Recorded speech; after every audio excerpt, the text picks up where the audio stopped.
the Anunnaki in the Bible, the most widely read book of all history, the Bible, the Holy Bible, has pushed the faith of billions of people and has shaped the very world we live in.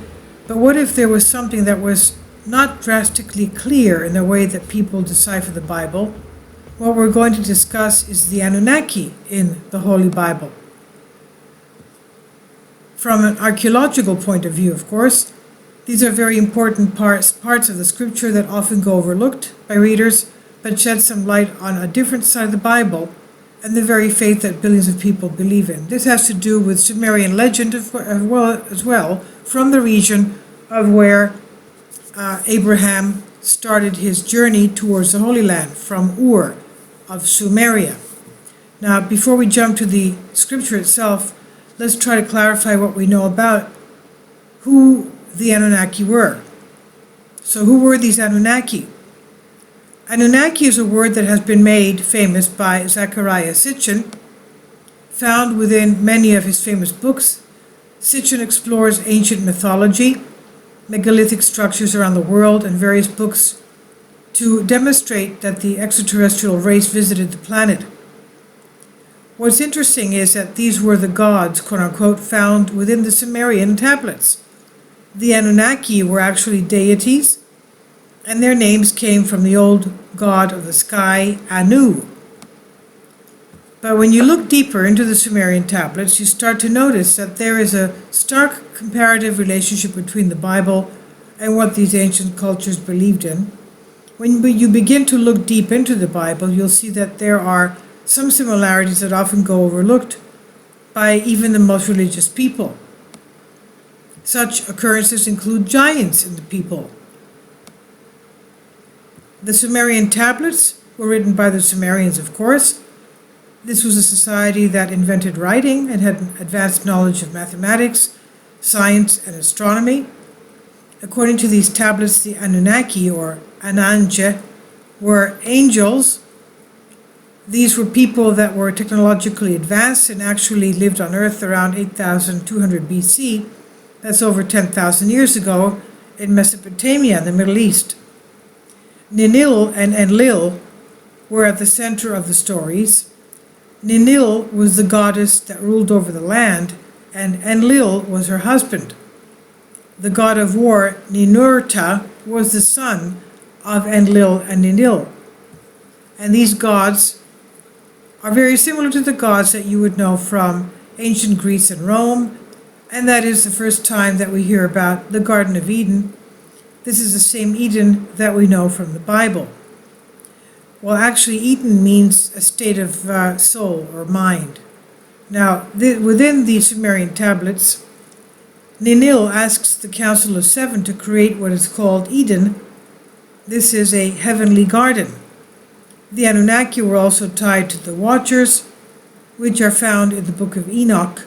And not surprisingly, the Watchers were in charge of watching over Eden. And the Book of Enoch, a book that is an ancient Jewish religious work, the Book of Enoch is the tradition of Enoch and is closely tied to Noah of the flood. As you already know, Noah was in charge of saving all the world's animals, and it was his great-grandfather who wrote the Book of Enoch. And much like the Bible, the Book of Enoch is really a series of different books. Inside of this book, you'll find the following: the Book of Watchers, the Book of Parables, the Astronomical Book, the Dream Visions, the Epistles of Enoch. This is a very important read if you want to delve deeper into the religious texts. And now the reasons that we're talking about this book is because of the Watchers, the Nephilim, and the band of angels. The Watchers fell to earth and are our form of angels who fathered the Nephilim. And what is interesting is that many of the names found within this text correlate directly to the Bible: Azazel, Raphael, and Gabriel. And while the book is not as considered part of the Bible, the Book of Enoch, many believe that it is one of the texts that does hold religious significance. There are many such books that have not made it into the Bible that you and I know today. Why? Well, it could be that these texts go against what the church has been telling us for centuries. What we've seen so far is that these two ancient texts seem to meld into each other perfectly. But it goes even deeper than that with the Anunnaki. The scripture that is of the main importance is Genesis 5:18. Within this text you'll find Enoch, who fathered Methuselah, who fathered Lamech, who fathered Noah. So this is within the Holy Bible and directly correlates with the two texts, the Book of Enoch and the Sumerian tablets.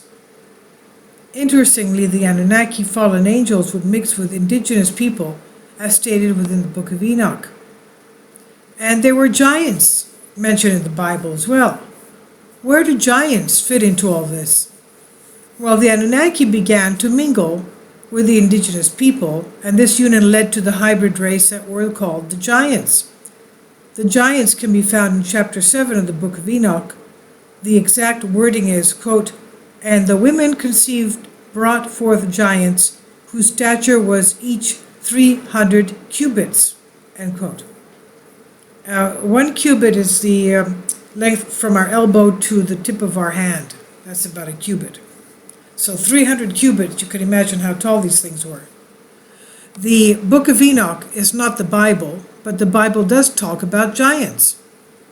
And you'll find giants in the King James Bible and also within Genesis. Genesis 6:4 states that, quote, "There were giants in the earth in those days, and also after that, when the sons of God came into the daughters of men, and they bare children to them, the same became mighty men which were of old, men of renown," end quote. But keep in mind that this all occurred before the great flood that Noah is known to be a part of in biblical history. But there were giants after that as well. We know from the time of David, the young David had to fight Goliath. Goliath and his brothers were all giants, and they were 6-fingered and 6-toed as well. Now, there was a war in heaven before the flood that caused the watchers to mingle with the women on earth that eventually resulted in the giants being born. You'll also find that in Deuteronomy 2, verse 10 to 11. Quote, "The Emims dwelt therein in past times, a people great and many and tall as the Anakims, which also were accounted giants as the Anakims, but the Moabites called them Emims," end quote. So keep in mind that this occurs after the flood, after the great flood, meaning that these giants must have roamed the earth even after the flood occurred. There are several occurrences of giants in Deuteronomy, which you can find in Deuteronomy 2, verse 20 to 21, and 3, verse 11. Joshua 17:5 also mentions giants in its text. Quote, "And Joshua answered them, If thou be a great people, then get thee up to the wood country, and cut down for thyself there in the land of the Perizzites and of the giants, if Mount Ephraim be too narrow for thee," end quote. What's very important to understand is that the Anunnaki are not the creators of the world or the human race.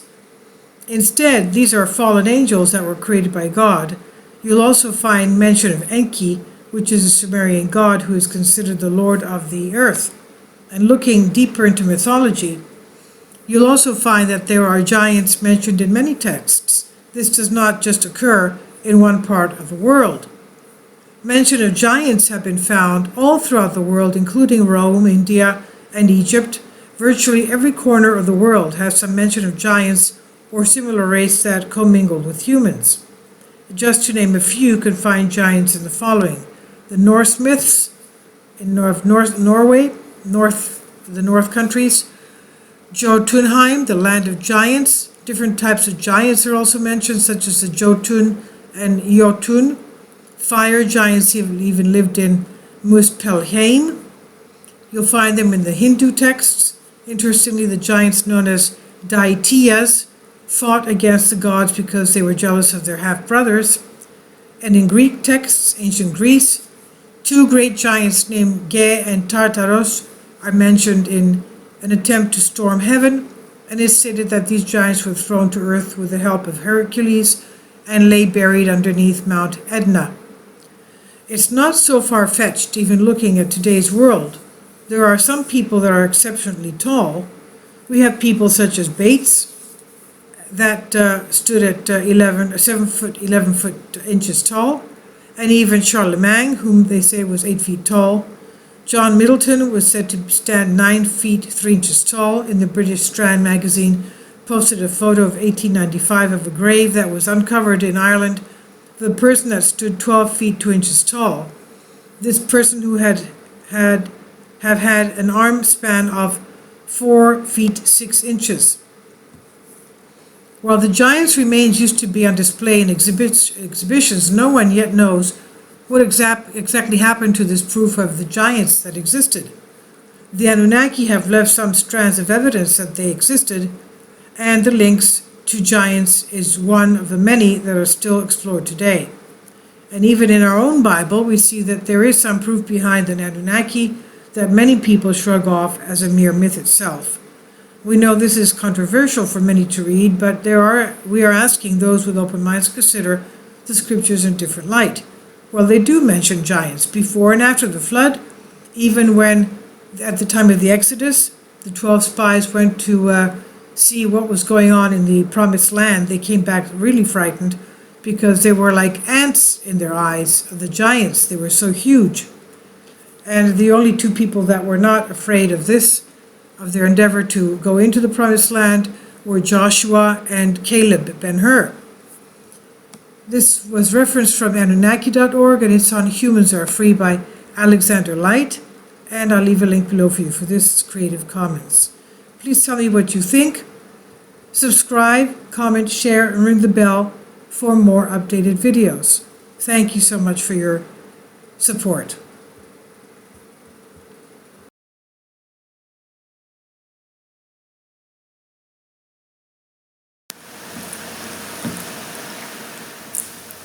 If you'd like to join me on my Patreon account, you will hear content not covered by mainstream media. These riveting stories will be based on my research, and I will state my opinions and give my personal insight on diverse and controversial subjects and world events not covered by mainstream media, and not supported by YouTube guidelines. So whatever I have on my Patreon, most of those will not be on my YouTube channel. Please consider becoming a member today. More of the most significant and important videos will be on my Patreon channel. Your support helps me to continue my research and keeps this YouTube channel alive. And we depend on your support, your generous charity, because we help economically challenged families here in Athens, Greece, in Kapota, and we also help the young generation with university tuition and the community around our church. Thank you.